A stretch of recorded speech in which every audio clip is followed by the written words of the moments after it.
So we've chatted a lot about like the marketing stuff.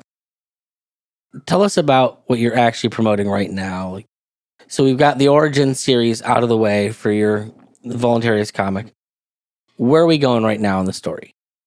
So right now, the Suit Saga arc is what's popping over on Indiegogo, and that is, by the nature of the name, talking about how Voluntaryist comes to don his suit. So the major thought there, in terms of that arc is, okay, so where does he go from here, and why does he get his suit? How does that come about? That kind of thing.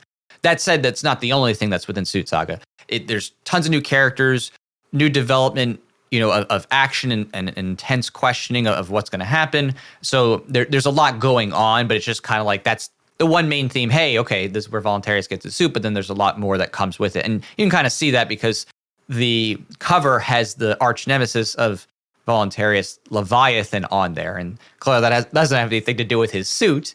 So you can already see that we're going that direction of more and more characters being introduced, especially enemies, and developing the story in a way that you can really see where this is going to be heading into the future. What is the protagonist going to do?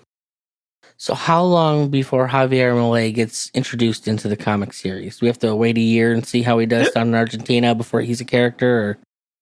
That's funny. Well, they did a funny comic mock-up of him. I think it was Students for Liberty who paid an artist to make him El General ANCAP against Peronism in the image.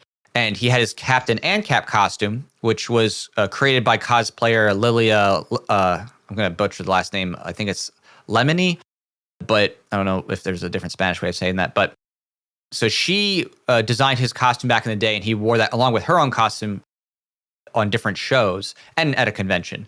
And that costume was designed after she looked at Voluntaryist, my comic series. So she had reached out to me and had mentioned that she was looking at Voluntaryist symbols and had come across my series, and she was designing the suit for Javier and trying to figure out what to do.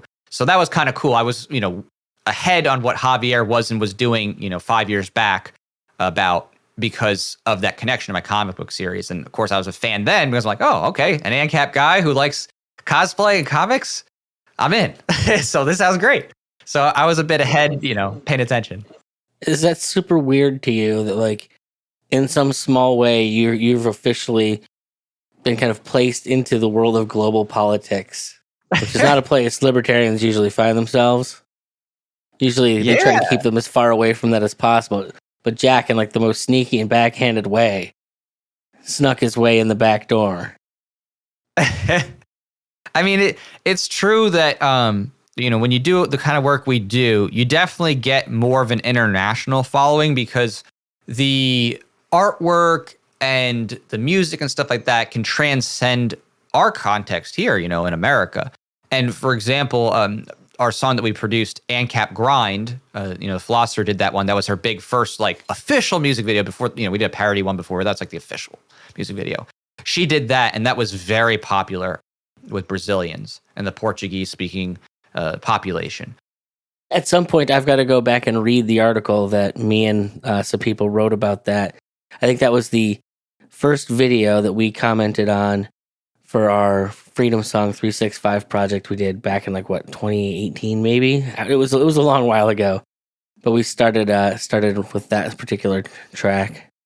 Gotta show the love, man. You gotta support the people out there doing shit, I appreciate that, and it still holds up. It still holds up. So that's what I love about it. If I have to choose a favorite song out of that project, I'm probably gonna lean towards what is it? The Government Can by Tim something.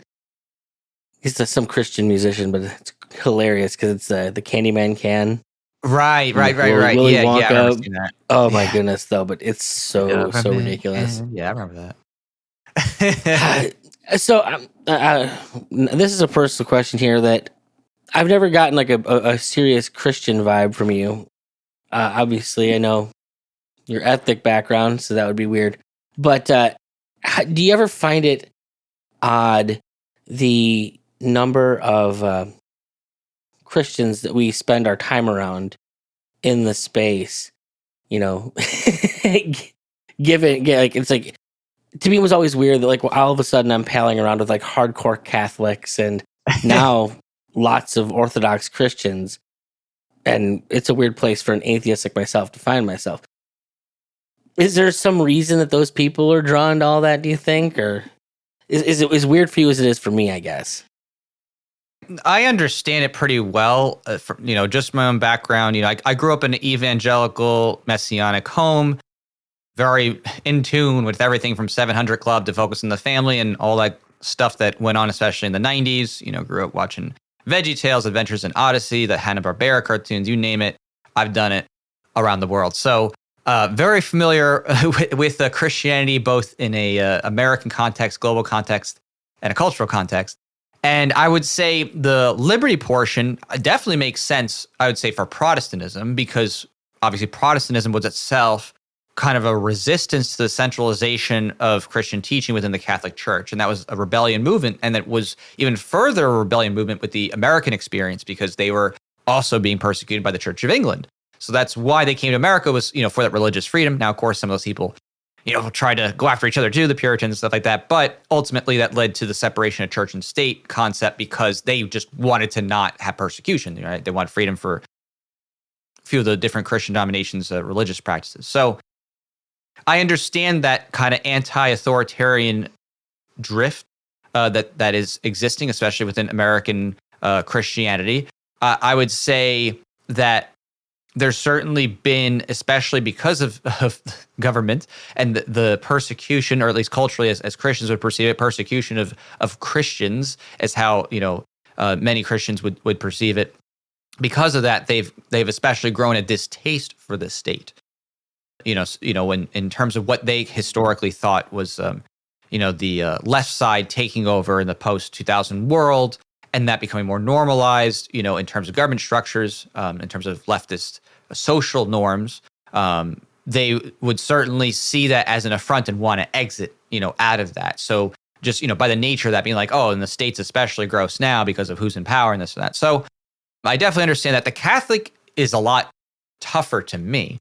That one is actually, I'd say that one's the more unusual one, is the Catholic side of things. And the only reason I think the Catholic side of things even got to the popularity it was is because Lou Rockwell is a Catholic. When he made the Mises Institute, he was having Rothbard write rehabilitation pieces for Catholicism and combining that with libertarianism, even though the majority of Catholicism, culturally speaking, is typically more state planning favored, more leftist, I would say. There's certainly a lot of Catholics who are conservatives, but that's a big difference between a global scale of total Catholics and the political thing supported more often by popes and bishops and stuff like that. So it's a little bit different of a divide there. I think that the appeal on the shared doctrine, though, from the Austrian economics perspective, is that technically Mises kind of has his whole framework from this a priori backdrop where it's just like